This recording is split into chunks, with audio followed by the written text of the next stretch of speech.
Bonsoir à toutes et à tous. Effectivement, vous êtes nombreux à nous rejoindre ce soir. Je suis Sylvie Benzoni, la directrice de l'Institut Henri Poincaré. Et je suis heureuse de vous accueillir à cette conférence qui s'inscrit en lien avec un programme thématique qui a eu lieu à l'IHP, si on peut dire, en fait, en ligne, malheureusement, ces 6 dernières semaines sur les ondes gravitationnelles. Vous voyez derrière moi ce faux fond qui est l'espace du rez-de-chaussée de l'Institut actuellement vide. Et donc, je vous remercie de nous rejoindre ce soir pour cette conférence organisée par Adrien Rossi, qui est chargé de médiation scientifique, et Noël Krajman, qui est stagiaire, tous les deux à la Maison Poincaré, qui est le service, le département de l'Institut en charge de tout ce qui est diffusion scientifique et qui ouvrira un espace d'exposition au public en 2022 dans un tout nouveau bâtiment, le bâtiment Perrin.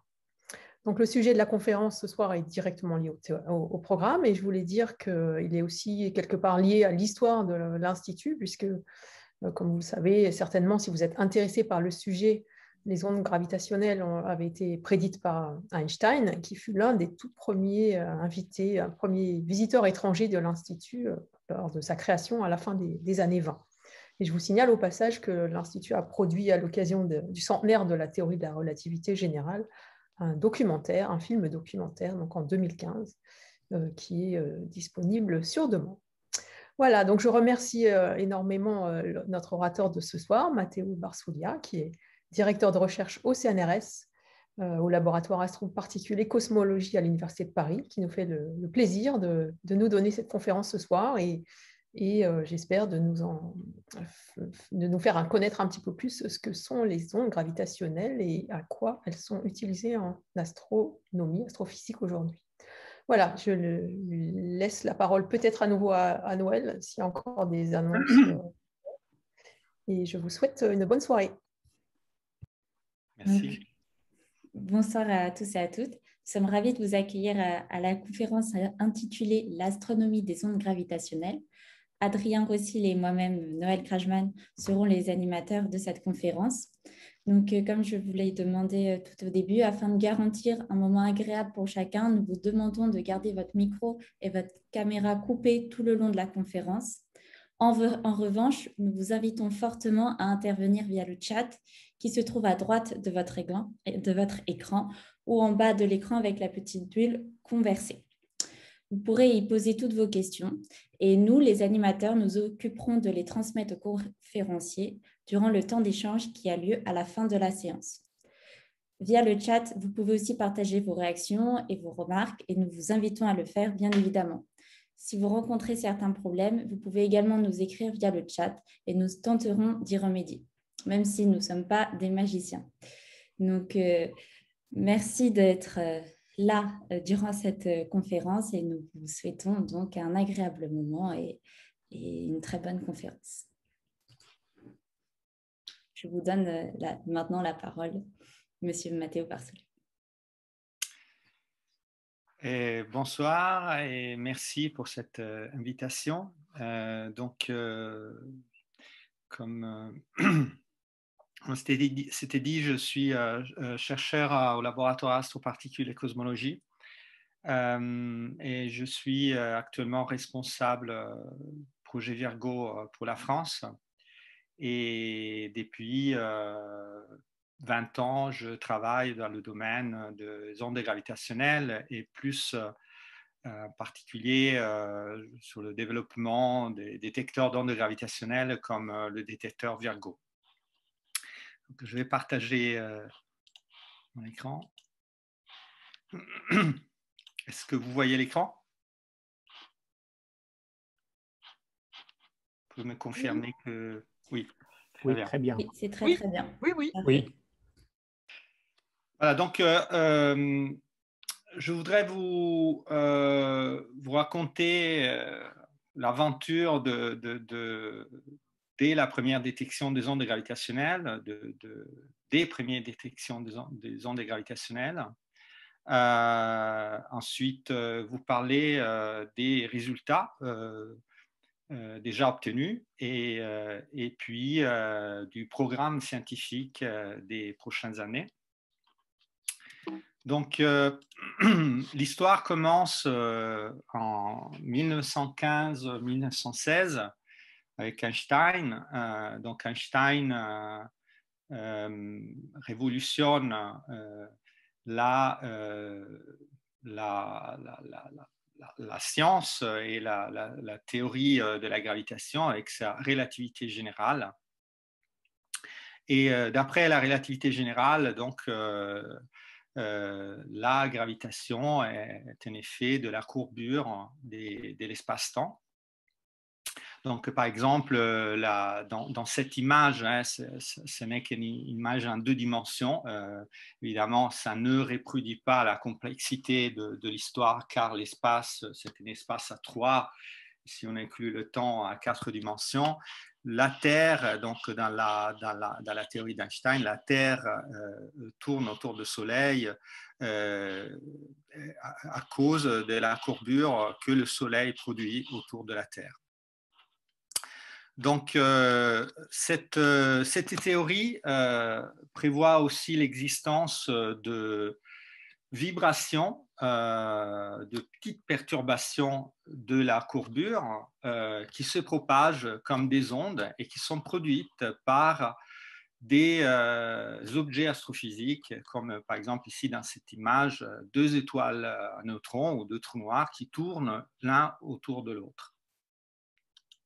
Donc, les ondes gravitationnelles sont donc des perturbations de la courbure de l'espace-temps, se propageant comme des ondes à la vitesse de la lumière et qui ont des propriétés qui rassemblent un peu aux ondes électromagnétiques. Par exemple, les ondes de polarisation transverse. Donc, les ondes gravitationnelles modifient l'espace-temps dans un plan qui est perpendiculaire à la direction de propagation des ondes.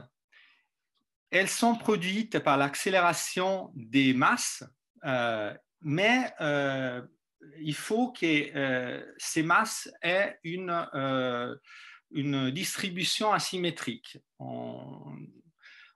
Techniquement, on parle d'un moment quadrupolaire. Une masse sphérique qui tourne sur elle-même ne produit pas d'ondes gravitationnelles. Et l'effet du passage des ondes gravitationnelles, c'est un changement de la distance entre des masses libres. Alors, les masses libres, c'est comme ces oranges dans la station spatiale internationale qui fluctue. Et donc, si on mesure la distance entre les oranges, le passage de l'onde gravitationnelle modifie la distance entre les oranges, qui sont des masses libres, en chute libre, donc assujetties seulement à la gravitation. Alors,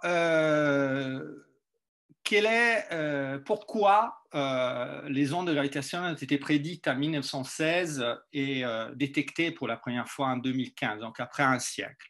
La raison, c'est que si nous considérons une source réaliste d'ondes gravitationnelles à une distance réaliste, l'amplitude des ondes gravitationnelles est extrêmement faible. Les ondes gravitationnelles produisent un étirement de l'espace. Cet étirement de l'espace, on l'appelle H ici, est pour cette source réaliste à cette distance réaliste de l'ordre de 10-21, c'est-à-dire de 1 millième, 2 milliardième, 2 milliardième. C'est-à-dire qu'il faut mesurer une variation de 1 milliardième, 2 milliardième de mètre sur quelques kilomètres, ce qui équivaut par exemple à mesurer une variation égale à la taille d'un atome sur la distance entre la Terre et le Soleil. Donc, c'est une mesure extrêmement précise. C'est la raison, c'est une des raisons, mais c'est la principale raison pour laquelle ça a pris tellement longtemps pour mesurer, pour détecter les ondes gravitationnelles. Donc, la prédiction d'Einstein date de 1916. Les premières tentatives de mesurer les ondes gravitationnelles datent de 1960. C'est un physicien américain qui s'appelle Joseph Webb qui construit le premier détecteur d'ondes gravitationnelles. Il s'agit d'un cylindre d'aluminium qui est doté de capteurs piézoélectriques. Donc, l'idée, c'est que quand l'onde passe, fait vibrer le cylindre et la vibration du cylindre est mesurée grâce aux capteurs piézoélectriques. Ces types de détecteurs se développent, sont améliorés, mais en même temps, on se rend compte qu'ils ont des limitations. En parallèle, il y a une autre technique qui est proposée, c'est une technique qui utilise la lumière.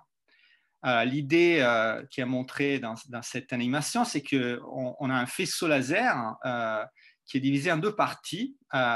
C'est deux bras, et il y a deux miroirs qui réfléchissent le faisceau laser. Et les deux faisceaux laser se récombinent, et ce qu'on appelle l'interférence arrive sur un écran ou sur un photodétecteur, et on mesure la quantité de lumière qui arrive sur cet écran. On appelle ce montage un interféromètre de Michelson. Et donc, quand il y a une onde gravitationnelle qui passe, elle étire l'espace-temps et elle le fait de façon asymétrique. C'est-à-dire qu'il y a un bras qui devient plus long et l'autre bras qui devient plus court, de cette fraction un milliardième de mètre sur quelques kilomètres. Donc, une fraction très petite, mais l'effet est là. Et cet effet modifie l'interférence entre les deux faisceaux, c'est-à-dire modifie la phase relative entre les deux faisceaux.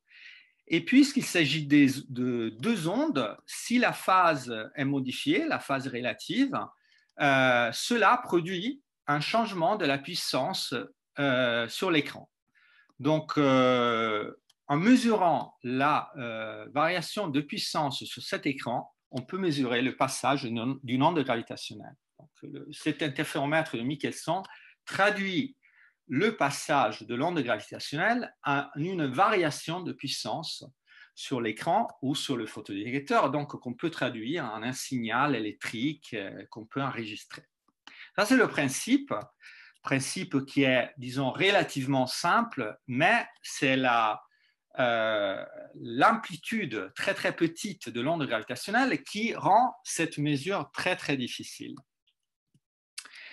Alors, les premiers détecteurs interférométriques, qui se basent sur des interféromètres de Michelson, datent des années 70, et vers les années 2000, 30-40 ans après, il y a des détecteurs kilométriques, donc avec des bras de quelques kilomètres, donc deux détecteurs aux États-Unis.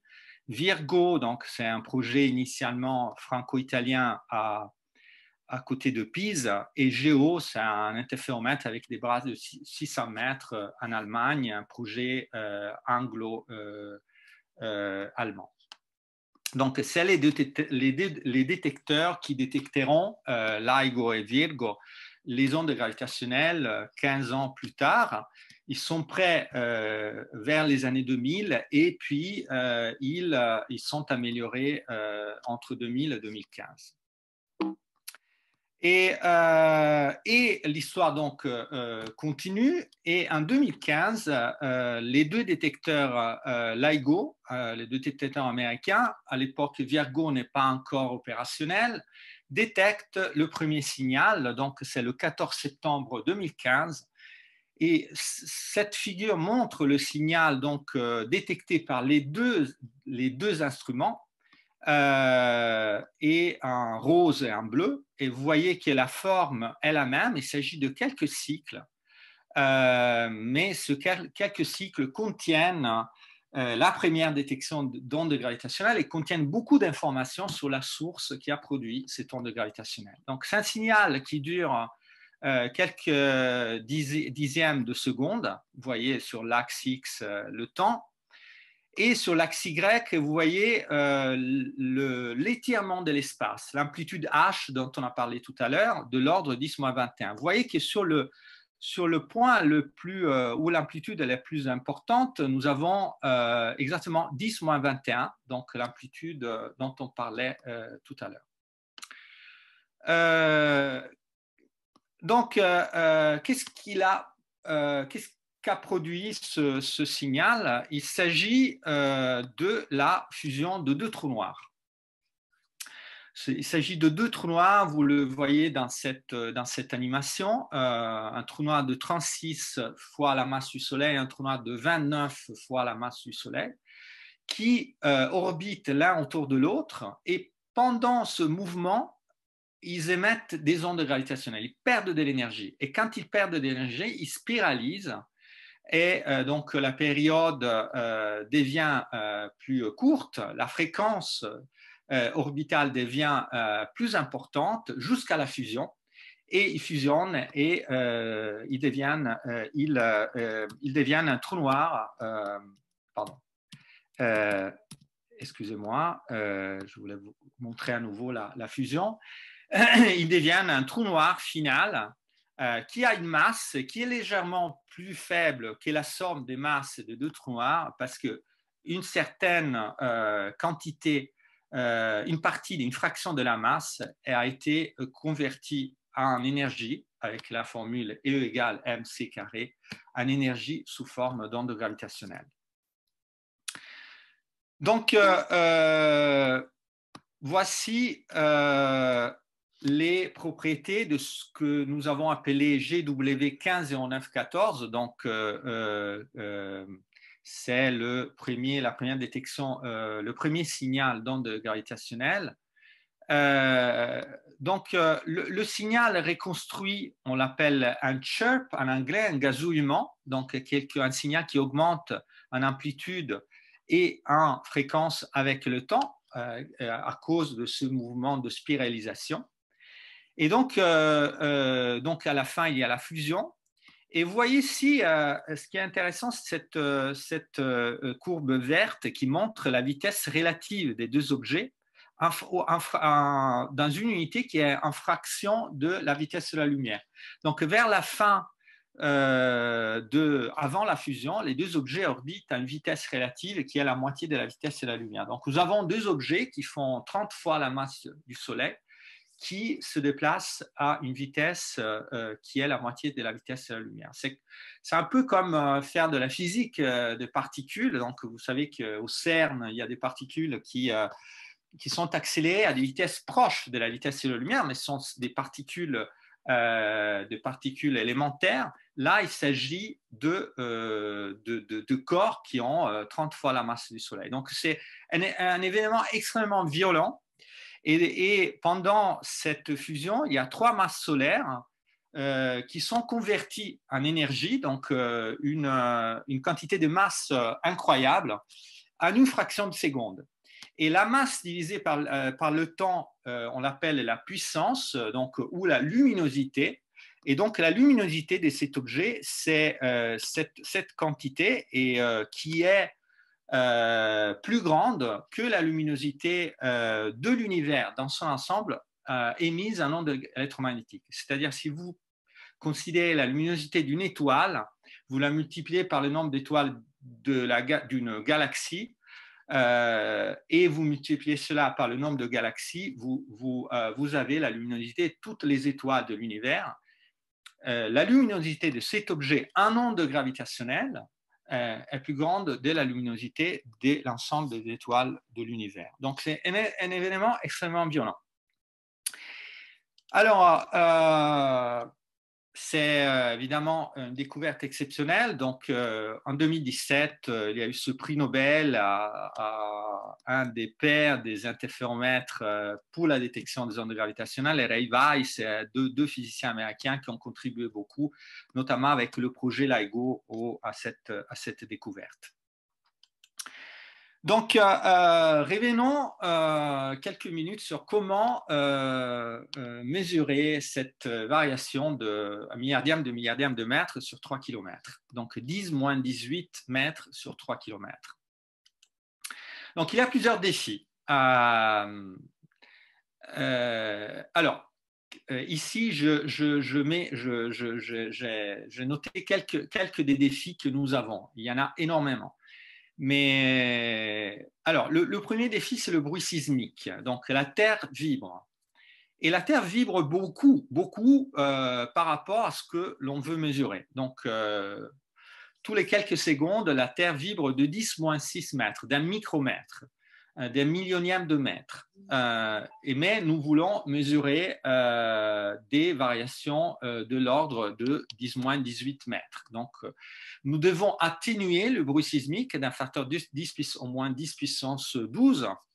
Et nous verrons dans quelques minutes comment nous le faisons dans Virgo. La longueur d'onde de la lumière est aussi de l'ordre de 10 puissance moins 6 mètres. Mais nous voulons mesurer 10 puissance moins 18. Donc, il faut en quelque sorte résoudre une petite fraction de la longueur d'onde de la lumière. Petite 10 puissance 12, la longueur d'onde de la lumière.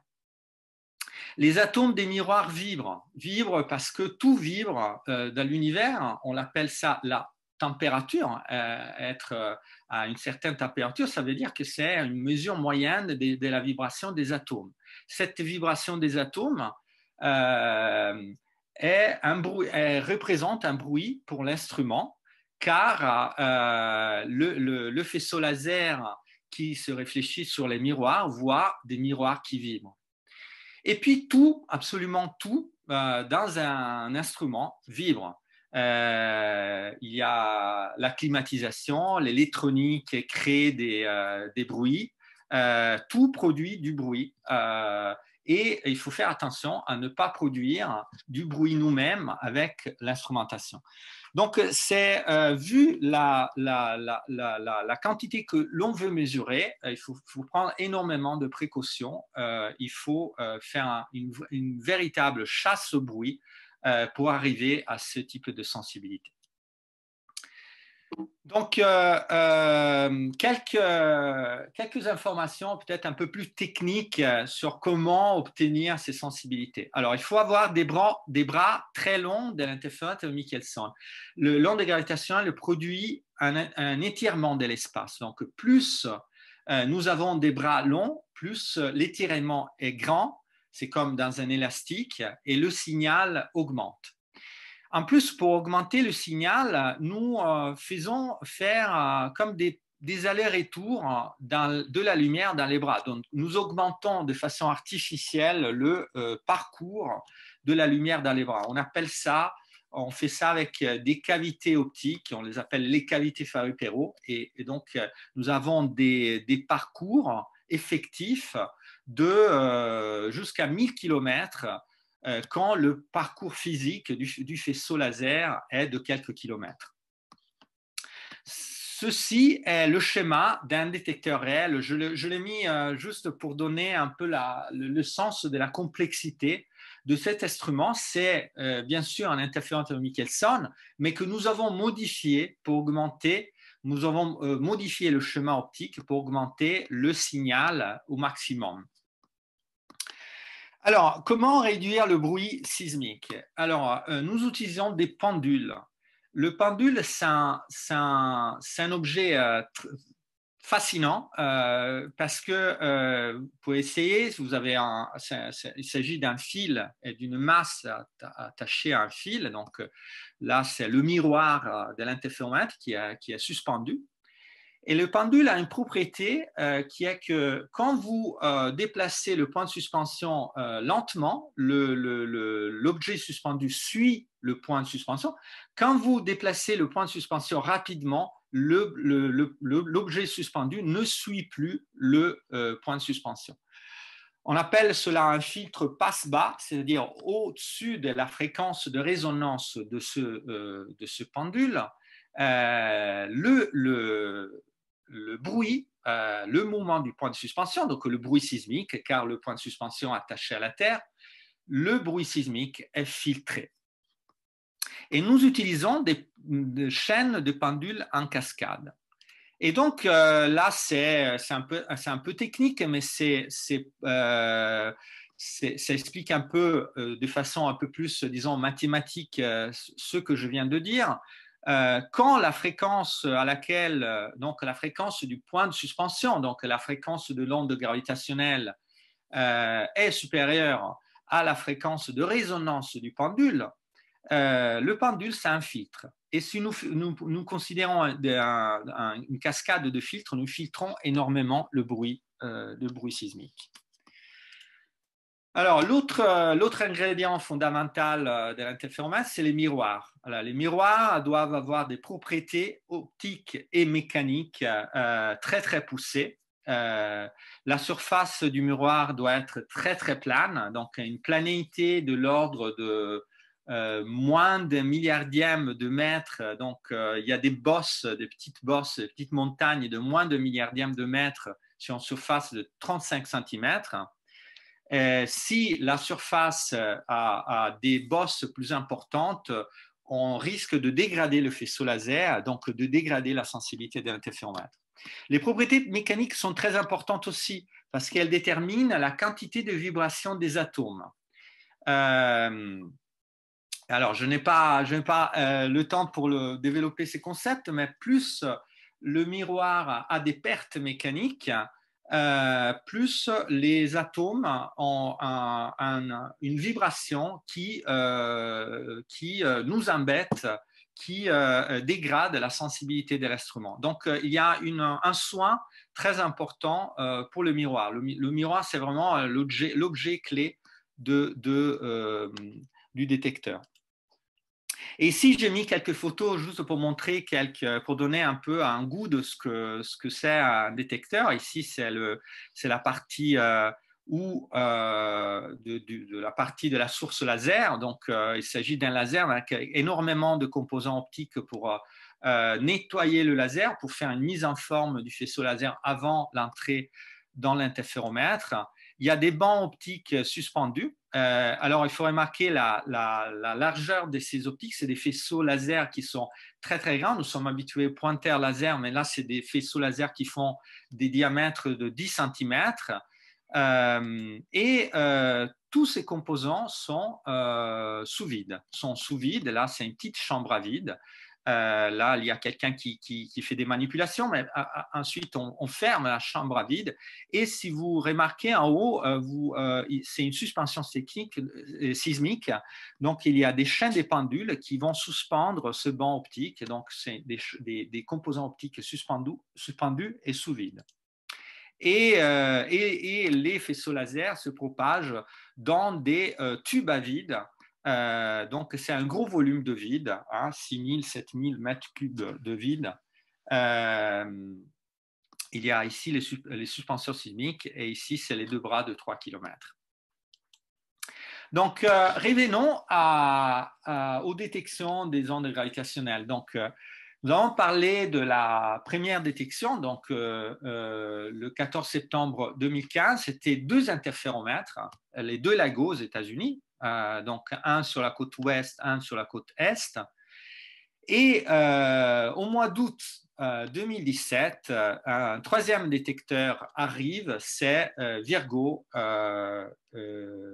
C'est Virgo. Donc Virgo est situé à côté de Pise et a été construit par une collaboration scientifique, donc à l'origine formée par la France et l'Italie, ensuite par les Pays-Bas et par d'autres pays européens. Avec 3 détecteurs, on peut faire beaucoup plus parce que nous avons la possibilité, en mesurant le temps d'arrivée et les propriétés des ondes gravitationnelles sur les 3 détecteurs, nous avons la possibilité de faire des triangulations, donc de comprendre la direction de la source d'ondes gravitationnelles avec une meilleure précision. Et le 14 août 2017, c'est la première détection triple, donc les 2 LIGO et Virgo. Et vous voyez ici, cette figure représente ces bandes-là, c'est l'incertitude, disons, sur la position des sources. Donc, les grosses bandes, c'était les sources qui ont été détectés avant l'arrivée de Virgo. Et là, le point, c'est la source détectée le 14 août avec les 3 détecteurs. Vous voyez que l'incertitude diminue beaucoup, donc d'une bande très large devient un point. Et donc, on peut identifier la position avec une meilleure précision et aussi aller pointer des télescopes là, dans la région indiquée par LIGO et Virgo et chercher s'il y a non seulement une onde gravitationnelle, mais aussi une onde électromagnétique. Et donc, on peut faire un suivi électromagnétique. Alors, 3 jours après, le 17 août 2017, il y a un autre événement très important. C'est une autre détection d'ondes gravitationnelles. Ici, on la voit dans une forme qui est un peu différente par rapport à les oscillations que nous avons vues tout à l'heure. On appelle ça un spectrogramme. C'est comme une partition de musique, c'est-à-dire qu'ici, il y a le temps et sur l'axe Y, il y a la hauteur des notes, donc la hauteur du son. Et les couleurs représentent l'amplitude. Donc, le 17 août 2017, les détecteurs LIGO et Virgo ont détecté un signal. C'est un signal différent des signaux détectés précédemment. Il s'agit d'une fusion d'étoiles à neutrons. Jusqu'au 17 août, Virgo et LIGO ont détecté des fusions de trous noirs. Et en même temps, 2 secondes après de la détection de l'onde gravitationnelle, il y a la détection d'un sursaut gamma. Les sursauts gamma, c'est des flashs de lumière très énergétiques qui sont détectés avec des détecteurs dans l'espace. Là, les 2 détecteurs s'appellent Fermi intégral. Vous voyez ici le pic, c'est la détection du sursaut gamma 2 secondes après l'arrivée de l'onde gravitationnelle. Alors, là, je voudrais vous montrer une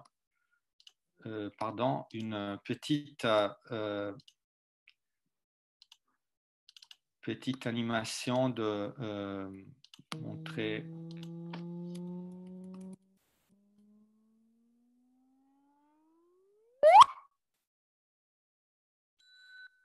Voilà. Vous voyez la différence entre les détections précédentes et la détection du 17 août 2017.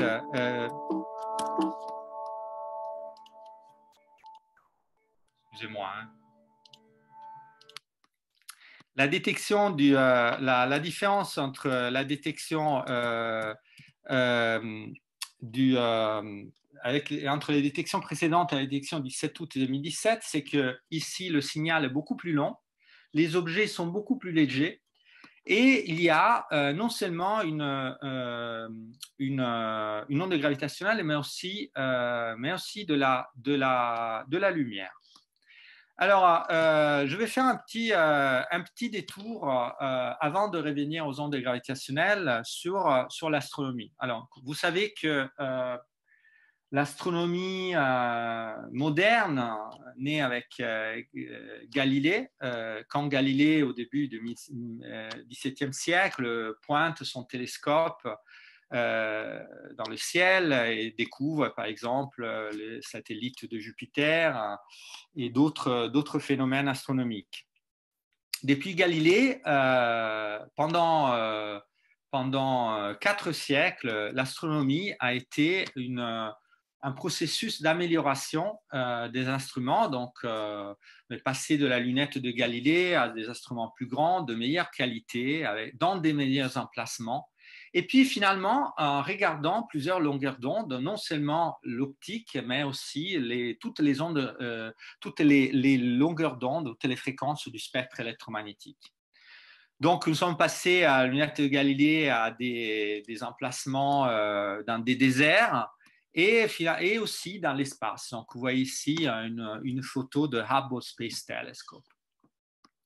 Et il y a aujourd'hui... Pardon, excusez-moi, Matteo, on ne voit plus enfin, je crois qu'on ne voit plus le partage d'écran de votre diapo. Donc, je pense qu'il faut peut-être le remettre. Ah, excusez-moi. C'est bon. Merci beaucoup. Voilà, donc je montrais, je parlais de la lunette de Galilée, donc de la lunette de Galilée aux instruments plus grands, meilleure qualité, meilleurs emplacements et avec plusieurs longueurs d'onde, des instruments dans des déserts et aussi dans l'espace. Et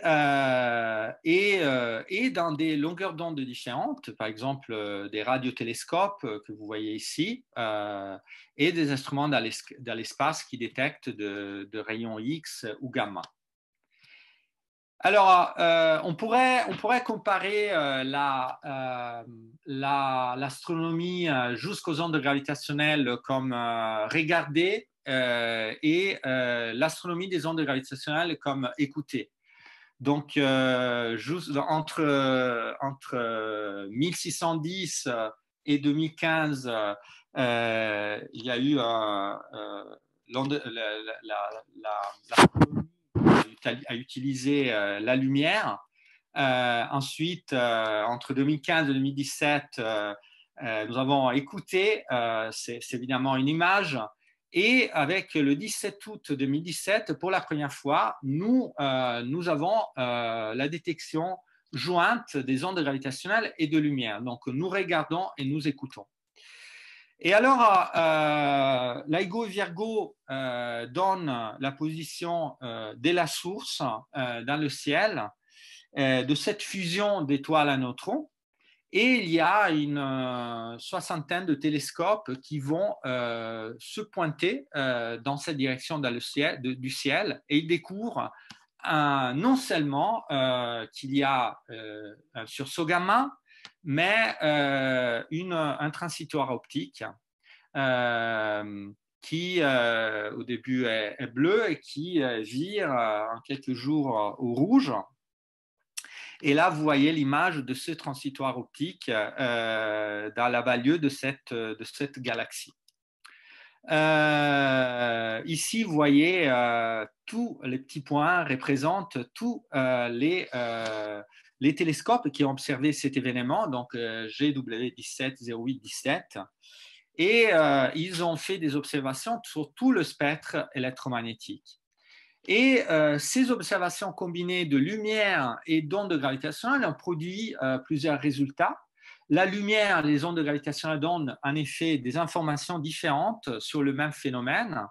Les ondes gravitationnelles donnent très précisément les masses, la position du système, la lumière donne des informations sur les phénomènes qui se produisent juste après la fusion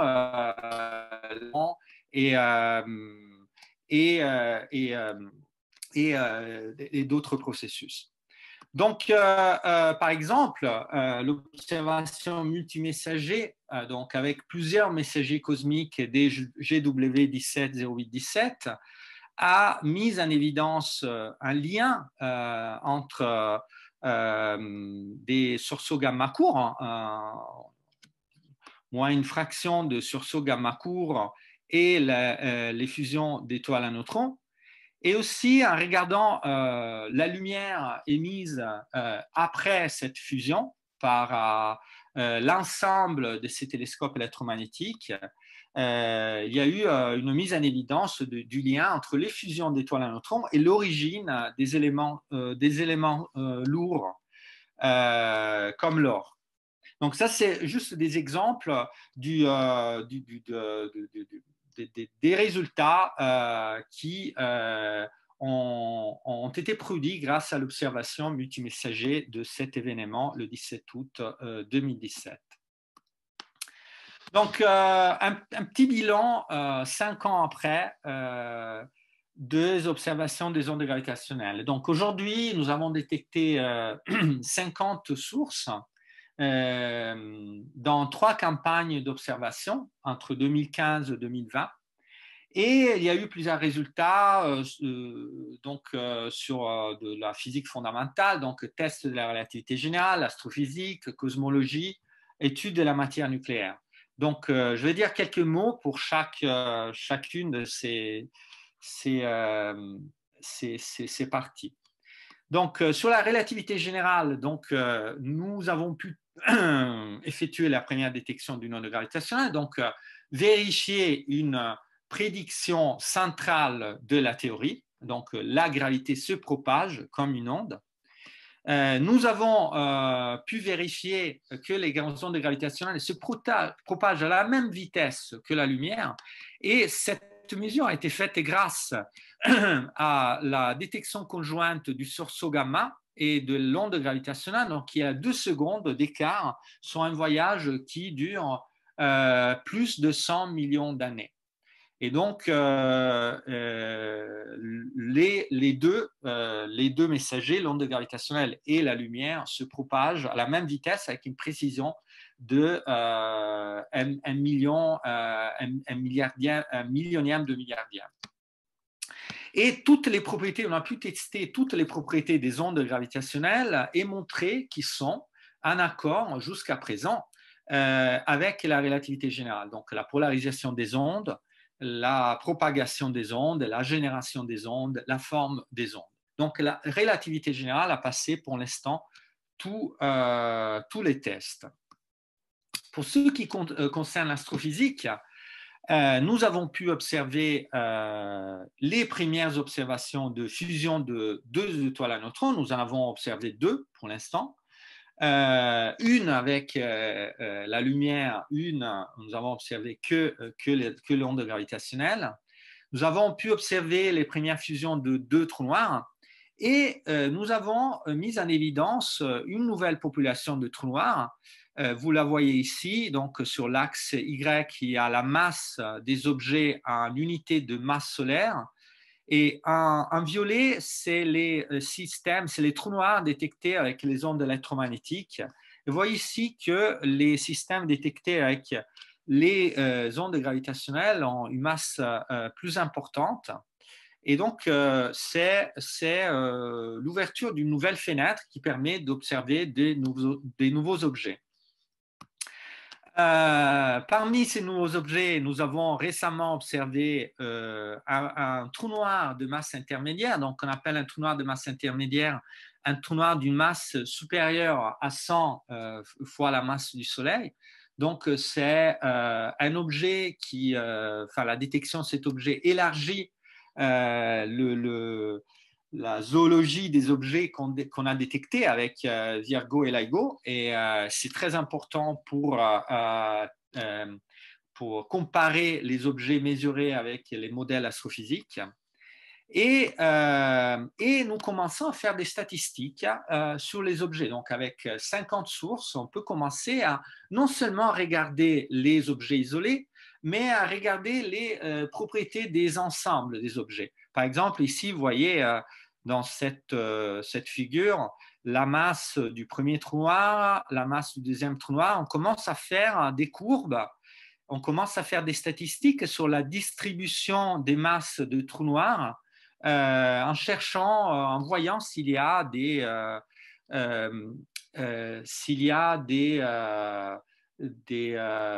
formes qui pourraient expliquer, qui pourraient mettre en évidence certains phénomènes liés à la génération de ces trous noirs.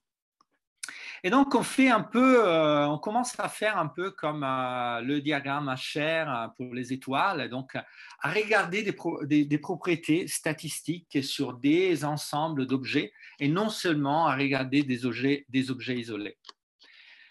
Ensuite, après 5 ans, on peut dire d'avoir commencé à faire une cosmologie alternative à la cosmologie qu'on fait avec les ondes électromagnétiques. Donc, faire une cosmologie, ça veut dire mesurer les paramètres de l'univers dans son ensemble. Par exemple, le taux d'expansion de l'univers. Le taux d'expansion de l'univers aujourd'hui, ça s'appelle la constante de Hubble. Donc, nous mesurons la constante de Hubble avec les ondes gravitationnelles. Ça veut dire pouvoir mesurer des distances entre des objets astrophysiques Et nous avons fait une première mesure de la constante de Hubble. Vous la voyez ici. Ici, c'est cette mesure, c'est un peu technique, mais c'est une probabilité d'avoir la constante de Hubble. Et donc, nous avons cette courbe qui montre que voilà, la constante de Hubble pourrait en gros, d'après notre mesure, être entre ces deux valeurs. Donc, c'est une mesure qui est encore beaucoup moins précise que des mesures qu'on fait avec les ondes électromagnétiques. Et donc, vous les voyez ici en vert et en orange. Mais c'est une mesure différente qui pourrait donner dans le futur, quand on augmentera la précision de cette mesure, des informations importantes sur l'expansion de l'univers. Et pour finir ce petit bilan, après 5 ans, la matière nucléaire. Alors, je voudrais vous montrer une autre petite vidéo.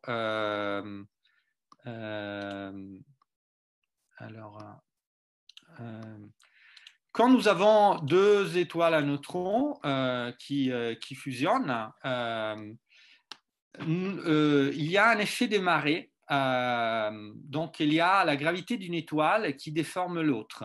Hein. Là, pendant les dernières orbites, vous voyez, les étoiles sont déformées. Et cette déformation, cet effet de marée, modifie la forme des ondes gravitationnelles. Ça veut dire que si nous avons la possibilité si nous sommes assez précis pour détecter cette petite déformation de la forme de l'onde gravitationnelle, nous pouvons comprendre quelle est la déformation de l'étoile à neutrons. Et donc, nous pouvons comprendre la structure de l'étoile à neutrons. Donc ici, là aussi, c'est un peu technique, mais dans cette figure, on montre la forme, disons que cette figure représente quelle est la forme de l'onde gravitationnelle pour deux structures différentes de la matière nucléaire dans les étoiles à neutrons. Et vous voyez que la forme de l'onde gravitationnelle est légèrement différente. Et donc, c'est quelque chose que nous avons commencé à faire avec des résultats préliminaires, mais c'est quelque chose que pourrait devenir, que nous pourrons faire dans les prochaines années avec beaucoup plus de précision, donc comprendre l'intérieur des étoiles à neutrons avec les ondes gravitationnelles. Voilà, je vais terminer donc cette conférence avec quelques mots sur le futur. Donc, nous avons effectué 3 campagnes d'observation et les détecteurs LIGO, Virgo et ensuite des nouveaux détecteurs Kagra au Japon et un 3e LIGO en Inde effectueront des campagnes de mesure. La prochaine, c'est la moitié du 2022, donc à peu près dans 1 an. Et une 5e vers 2025. Alors, les petits numéros que vous voyez ici, c'est en gros la distance à laquelle on peut observer des fusions d'étoiles à neutrons. Donc, la chose à retenir, c'est que cette distance augmente et va augmenter encore. Et à chaque fois qu'on augmente la distance, on augmente le nombre des objets que l'on détecte, et le nombre augmente plus ou moins comme le cube de la distance. Et donc, nous avons observé beaucoup plus d'événements. Donc, nous avons une 50aine d'événements détectés, des candidats à analyser. Et dans les prochaines années, nous allons détecter des centaines, voire avec au 5, peut-être milliers d'événements. Et donc, nous pourrons faire beaucoup plus des statistiques beaucoup plus précises et faire des plus poussées et probablement voir aussi des nouveaux objets. Donc, il y aura un réseau mondial de détecteurs d'ondes gravitationnelles, les 2 LIGO, Virgo, Kagra au Japon et LIGO India. donc Kagra à l'horizon 2022 et Lago India à l'horizon 2025. À l'horizon 2035, nous sommes en train de travailler un projet dit de troisième génération, donc un détecteur beaucoup plus ambitieux qui devra avoir une sensibilité beaucoup plus importante que Virgo et LIGO, donc un ordre de grandeur plus importante. C'est un détecteur souterrain, c'est un projet à laquelle on travaille en ce moment, et détecteur souterrain avec des bras de 10 km. Et voilà, nous espérons que ce détecteur sera financé dans les prochaines années. Et ces détecteurs en Einstein Telescope et son homologue aux États-Unis qui s'appelle Cosmic Explorer pourront observer des centaines de milliers d'objets par an. Donc, une fusion de trous noirs toutes les quelques minutes et à des distances très très importantes. Donc, ils pourront observer une grande fraction des fusions de trous noirs dans l'univers à des distances très importantes. Alors, en cosmologie, on donne la distance en termes de ce qu'on appelle le décalage vers le rouge, le redshift, et ces détecteurs pourront détecter des événements à des distances qui sont comparables, voire au-delà de la distance à laquelle les premières étoiles se sont formées. Vous savez que quand on observe loin dans l'univers, on observe dans le passé. Donc, ces détecteurs pourront observer des objets loin, ce qui veut dire pourront observer aussi, pourront faire de la cartographie des trous noirs dans l'univers et de la archéologie des trous noirs dans l'univers. Alors ensuite, il y a un détecteur, il y aura un détecteur dans l'espace qui est dans la feuille de route de l'ESA et qui s'appelle LISA. Il s'agit d'une constellation de détecteurs donc, dans l'espace, avec un principe qui rassemble à un détecteur interférométrique. Et ces détecteurs pourront voir des objets qui sont des fusions de trous noirs, mais des fusions de trous noirs supermassifs, comme les fusions de trous noirs qui sont dans les centres des galaxies. Et vous vous souvenez sans doute de l'image du premier trou noir dans M87, c'était un trou noir supermassif. Donc, LISA pourra regarder des ondes gravitationnelles des objets différents et des ondes gravitationnelles de fréquences très différentes, des fréquences de millihertz comparées aux fréquences de centaines de hertz détectées par Virgo et LIGO. Donc, on pourra en quelque sorte faire, on pourra faire ce qui se passait un peu dans l'astronomie avec la lumière, avec les ondes électromagnétiques. Donc, au début, c'était le visible. Et ensuite, on a regardé le ciel avec toutes les longueurs d'onde. Là aussi, on pourra faire du multilongueur d'onde, mais avec les ondes gravitationnelles. Et donc, à l'horizon 2035, on pourra faire de la science avec LISA et on espère avec Einstein Telescope ensemble. Et continuer à tester les propriétés des trous noirs, la formation des trous noirs, la nature de la gravité, de mieux en mieux, de plus en plus. On pourra faire des tests sur l'expansion de l'univers et essayer aussi d'étudier l'énergie noire. On espère de pouvoir étudier l'univers primordial avec les ondes de gravitation et des fonds cosmologiques d'ondes gravitationnelles, détecter un signal de supernova, donc l'effondrement gravitationnel d'une étoile, on espère avec tous les messagers ensemble, neutrinos, ondes gravitationnelles et lumière, et bien sûr la nature de la matière nucléaire des étoiles à neutrons, vous avez vu, grâce aux petites déformations des ondes gravitationnelles lors de la fusion.